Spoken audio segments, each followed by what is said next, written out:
Hello everyone, it's Seji and welcome to Around the World in Books, a series in which we travel the world through the written word. Our current location is Japan and today I will be talking about Convenience Store Woman, written by Sayaka Murata and translated by Ginny Tapley Takamori. The story is about a woman called Keiko who has always been seen as this weird person who didn't understand social codes. Growing up, her family was always worried that she wouldn't be able to cope as an adult, so they were incredibly happy to see her when she went to university also take on a part-time job as a convenience store worker. The only thing is that 18 years later, she's still working that same job.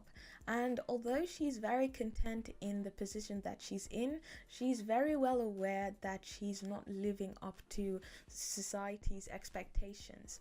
And that is gradually becoming a bigger problem for her.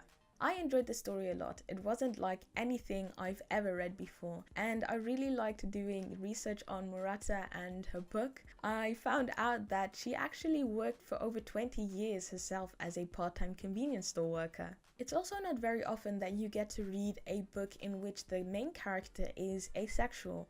I sort of fall under that umbrella, so it was nice to have that representation in the book. The backdrop, of course, was the convenience store, and that's significant because convenience stores in Japan are a fundamental part of daily life.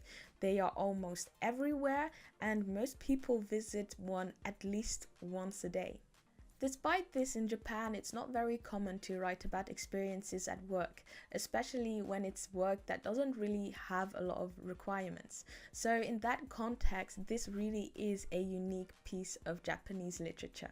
What I really liked about this book was how character-driven it was. The events that occur are rather mundane, but in my opinion, Keiko was so interesting, I really wanted to know what made her tick. Keiko doesn't understand the unwritten rules of society, so she's always had to explicitly learn things like how to pick up on social cues or how to act appropriately in public.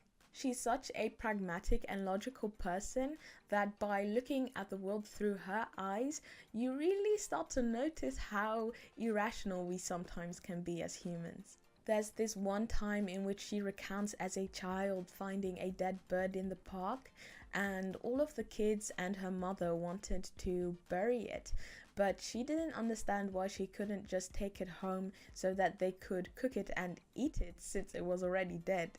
"Look how cute little Mr. Budgie is," my mother said earnestly. "Let's make a grave for him over there and everyone can lay flowers on it." And that's what we did. Everyone was crying for the poor dead bird as they went around murdering flowers, plucking their stalks, exclaiming, "What lovely flowers! Little Mr. Budgie will definitely be pleased." They looked so bizarre. I thought they must all be out of their minds. I just thought it was a very funny way of thinking because you have these kids who are sad about a dead being and then as a consequence kill something else.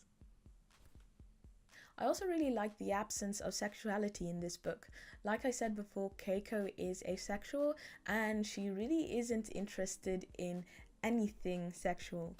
Murata herself also talked about how Keiko really does away with her womanhood, and you can also see it in the original title, which is Konbini Ningen, which translates to convenience store person or human. I watched an interview with Murata in which she talks about growing up and having to face her own sexuality in secondary school. She said that she was always told to be pretty and try to fit in so that she could be accepted by men. She felt especially conflicted by the word acceptance, and that echoed throughout her life. That is something I feel a lot of women can relate to. We are often valued based on our youth, attractiveness, or sexual experience, and the character that really drives that point home in the book is Shiraha.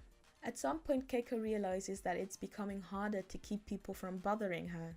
She's satisfied with being single and working at the convenience store, but for people around her, it's just not enough. So she gets bombarded with questions like, "Why aren't you married yet? Why don't you get a real job?" And to relieve herself from that pressure, she has her former disgraced colleague Shiraha move in with her. And Shiraha is an awful and utterly bitter person. He's a misogynist and angry at how society has treated him, never looking at his own flaws and failings and instead blaming everything on everyone else. He decides he wants to hide from society, living off of Keiko, and in return Keiko can then say that she's living with a man, though she sees it more as a pet owner relationship. And the moment that people find out about Keiko and Shiraha, her entire life just changes. All of a sudden, she's on the other side. She's finally conformed to societal rules, and she notices the switch. Her co-workers start inviting her out for drinks, and her friends start treating her differently. She comes to the realization that despite all her effort over the years to fit in, she was always still seen as an outsider. That in the end, it only just took a man, and a very mediocre one for that matter, for her to finally be validated by others. And that truly is sad. Okay, now this bit is a bit spoilery, so if you'd like to skip it, I have put a timestamp here. I love how in the end she chooses the convenience store over being accepted as a quote-unquote normal person, even though she initially started the work to be perceived as normal. Ultimately, she decides not to compromise her life because of other people's opinions, and I felt that that was such a powerful thing to do. When I finished, I wondered if Murata used this story to criticize the standard of conformity that is so prevalent in our societies. But she said, "I don't write novels to criticize, so I think it's a description. As I keep describing, the main character is tormented by the world, so it may seem critical. But as an author, I try to describe very precisely." And I really liked that. As I said, Keiko is extremely logical. Even if people tell her things that are extremely rude and disrespectful, she always leaves emotion out of the equation. In this passage, for instance, Keiko asks the sister-in-law of Shiraha whether or not they should have children, and her response is so rude, but I just laughed because Keiko was so unbothered. Give me a break. How do you think a store worker and an unemployed good-for-nothing are going to be able to raise children? Please don't ever consider it. You'll be doing us all a favor by not leaving your genes behind. That's the best contribution to the human race you could make. Oh, really? Keep those rotten genes to yourself for the course of your lifetime and take them to heaven with you when you die without leaving even a trace of them here on Earth. Seriously.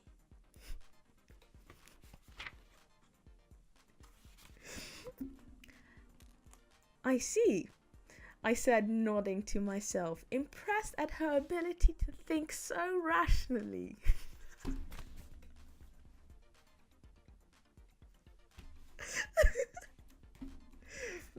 Great. I just thought it was really cool of Murata to make such an awful situation sound so funny. And another one that I really liked was when Keiko's sister's baby starts crying. The baby started to cry. My sister hurriedly picked him up and tried to soothe him. What a hassle, I thought. I looked at the small knife we'd used to cut the cake, still lying there on the table. If it was just a matter of making him quiet, it would be easy enough. My sister cuddled him tightly to her. Watching them, I wiped some cream from the cake of my lip, and I had to laugh because I wrote a comment here, and it literally just says, "Jesus." So yeah, that humor was a bit dark, but I liked it. Just like the other Japanese book I read, conformity plays a huge role. Keiko's family always considered her to be sick or broken, and at some point she has an epiphany. Finally, I understood why my family had tried so hard to fix me. Reading this book made me think a lot about conformity, because it's such a complicated subject. You have society trying to force you to be a certain type of way so that it can benefit from you. But you adhering to those rules might not be directly beneficial to you. But you're also a part of society, so when society prospers, you usually do so as well. So it's this weird scale where it's hard to find a balance, and I don't think there's one right answer as to how to deal with it. Anyway, I really enjoyed this book and I would love to hear your thoughts in the comment section below. Thank you very much for watching. If you like this video, give it a thumbs up, subscribe if you haven't already, and I'll see you in the next video.